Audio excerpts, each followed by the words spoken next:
आइए दोस्तों, हम लोग पर्यावरण के अंतर्गत एक महत्वपूर्ण टॉपिक के बारे में चर्चा करते हैं जो है global warming. Okay, global warming.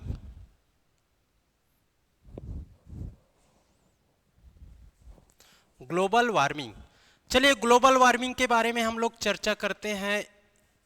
इसी को बोला जाता है हिंदी में वैश्विक तापन। वैश्विक तापन, ठीक है। तो वैश्विक तापन या ग्लोबल वार्मिंग होता क्या है, सबसे पहले ये जान लेते हैं। तो पृथ्वी के औसत तापमान का लगातार बढ़ना ही ग्लोबल वार्मिंग या वैश्विक तापन कहलाता है। पृथ्वी के औसत तापमान का लगातार बढ़ना ही क्या कहलाएगा, ग्लोबल वार्मिंग कहलाएगा।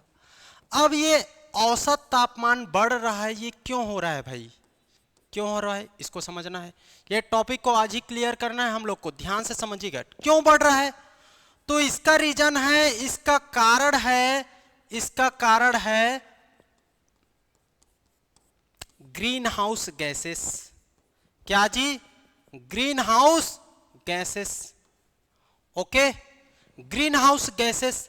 अब ये सबसे पहले ये जान लेते हैं कि ये ग्रीन हाउस गैसेस क्या होता है। ग्रीन हाउस गैसेस क्या होता है, तो ऐसे गैस जो औरक्त किरणों को, ठीक है, किसको, औरक्त किरणों को, इंफ्रारेड रेडिएशन को, औरक्त किरणों को क्या करे, अवशोषित करे, एब्जॉर्ब करे। बात समझ आ रही है।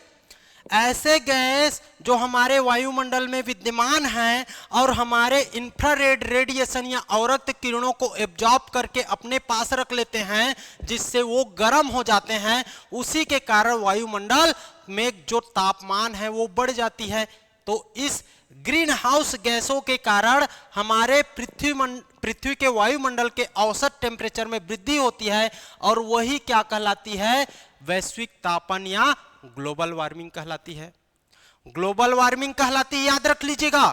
अब एक शब्द जानना है आपको, हरित गृह। इसको साइड करते हैं हम लोग, इसको साइड करते हैं यहां पर, और एक शब्द पर हम लोग को ध्यान देना है, हरित गृह, जिसको इंग्लिश में बोला जाता है ग्रीन हाउस। इसी को हरित गृह कहा जाता है।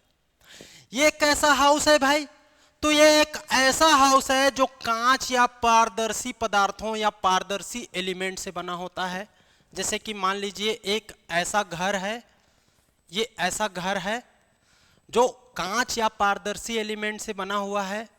अब इस घर को क्यों बनाया जाता है, तो यहाँ पर हम लोग को पेड़ पौधे, जो पौधे फल फ्रूट्स, इसको उगाना है। तो मान लीजिए ठंडी का दिन है, वहां पर हम लोग को ठंडी के दिन में गर्मी जैसा माहौल तैयार करना है, तो इस ग्रीन हाउस को बनाया जाएगा। और ये सन से क्या लेगा, सूर्य की किरणें अंदर जाएगी, क्योंकि पारदर्शी है, कांच का बना हुआ है, पारदर्शी अंदर जाएगी और अंदर में देखोगे तो अंदर में हीट उत्पन्न करेगी।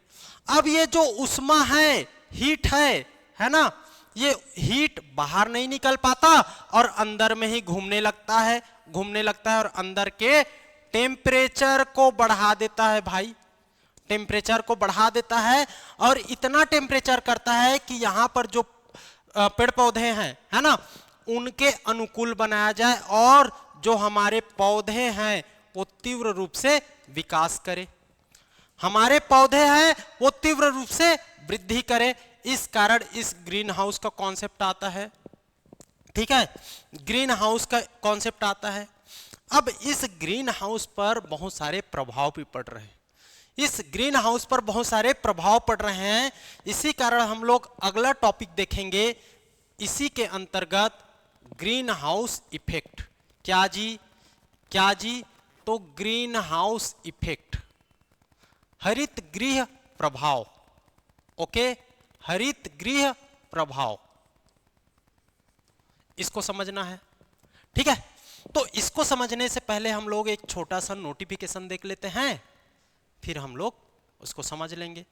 तो सीजीपीएससी नॉलेज में देखोगे तो परिवहन आरक्षक का बैच स्टार्ट हो रहा है 5 जनवरी से 5 जनवरी 2026। हमारे 2026 नए साल का पहला बैच है। ऑफलाइन और ऑनलाइन दोनों मोड पर है। ऑफलाइन फीस 3000 था, उसको हम लोग 2499 कर दिए। ऑनलाइन फीस 2000 था, उसको हम लोग 1499 कर दिए हैं। तो ऑफर चल रहा है, इसको ज्वाइन कर सकते हो। नंबर दिया गया है, नंबर पर कॉल कर लीजिएगा। और हमारे गोल चौक DDU नगर रायपुर है ना, उस पर आप आकर के पता करके ज्वाइन कर सकते हो। ठीक, ओके, ये आपको जानना है। इसके अलावा एक और देख लीजिए, मंडी उप निरीक्षक का अभी अप्रैल में होने वाला है। मंडी उप निरीक्षक, इसको भी समझ लीजिए भाई। तो मंडी उप निरीक्षक का भी बैच 5 जनवरी से स्टार्ट हो रहा है। ऑफलाइन ऑनलाइन सेम फीस है, सेम जगह है, सेम नंबर है, कॉल कर सकते हो और जल्दी से जल्दी इसको ज्वाइन करना है। देखिए अप्रैल में ये बहुत ही सुनहरा मौका है। परिवहन आरक्षक और आपका मंडी उप निरीक्षक, ये व्यापम का 2026 का सबसे बेस्ट आपका पोस्ट आया हुआ है। इसको आप लोग तैयारी करिए। अगर पीएससी अच्छे से नहीं कर पा रहे हो या पीएससी में कमांड नहीं है तो आप व्यापम में इसको कर सकते हो और जल्दी से जल्दी ज्वाइन कर लीजिए। 5 जनवरी से हो रहा है और आप हमारे यहाँ की विश्वसनीयता जानते ही हो, है ना। CGPSC नॉलेज व्यापम के लिए फेमस है ना, साथ ही साथ पीएससी में भी अच्छा कर रहा है। तो बहुत अच्छे से पीएससी और व्यापम का कराया जाता है, सिलेबस के साथ, सही कंटेंट के साथ। तो जल्दी से जल्दी ज्वाइन कर लीजिए, ठीक है। सेम नंबर है, सेम जगह है, ऑफलाइन ऑनलाइन दोनों मोड पर है। जल्दी से जल्दी आपको जाना है। अब आ जाते हैं हम लोग फिर से अपने टॉपिक पर, green house effect. Green house effect, चलिए तो देखते हैं भाई। ग्रीन हाउस इफेक्ट जान गए कैसे होता है, कैसे आपका तापमान बढ़ता है, ये सब जान गए हो। तो अब हम लोग देख लेते हैं ग्रीन हाउस। तो ग्रीन हाउस इफेक्ट की खोज, सबसे पहले इसकी खोज देखोगे तो 1824 में हुआ था। किसने किया? जोसेफ फोरियर ने। किसने जी? जोसेफ फोरियर ने।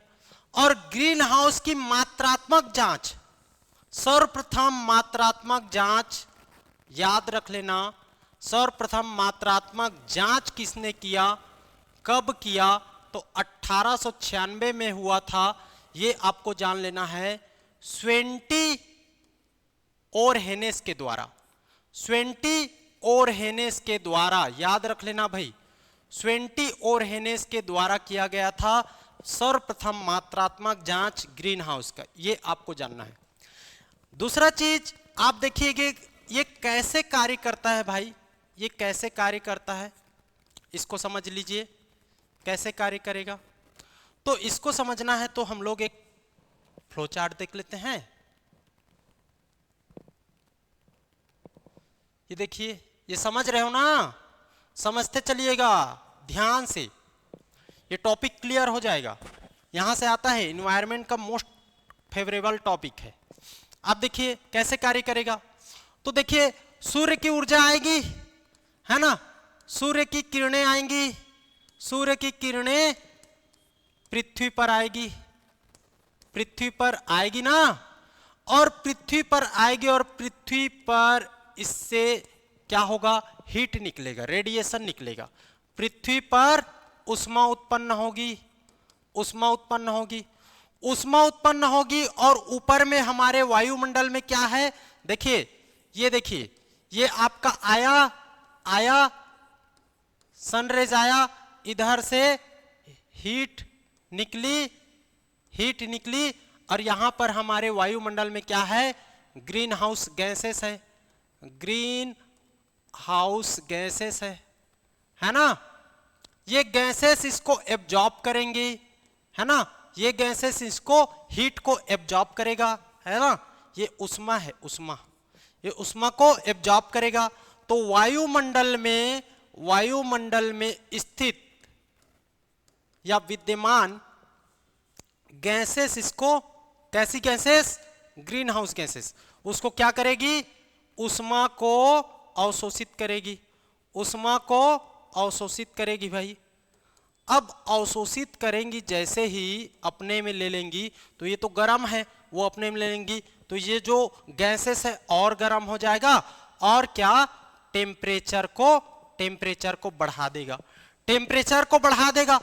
और अगर ज्यादा टेम्परेचर बढ़ गया तो उसके हानिकारक प्रभाव भी पड़ेंगे, ज्यादा बढ़ गया तो उसके हानिकारक प्रभाव पड़ेंगे, जो आपके जलवायु परिवर्तन का खतरा हो जाएगा, जलवायु का परिवर्तन का खतरा। तो इस प्रकार से ये काम करता है। बात समझ आया? इस प्रकार से काम करता है। अब समझना है हम लोग को कि जो ये ग्रीन हाउस गैसेस हैं उसमें मुख्य रूप से कौन कौन सी गैसेस हैं, है ना। मैं बोल रहा हूं बार बार ग्रीन हाउस गैसेस, इसको पूछता है ये ग्रीन हाउस गैसेस हैं, ठीक है, ग्रीन हाउस गैसेस है, ये कौन सी गैसेस है भाई।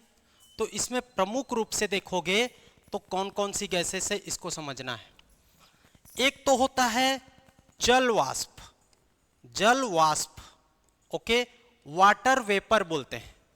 दूसरा प्रमुख गैस के रूप में हम लोग CO2 को देखते हैं।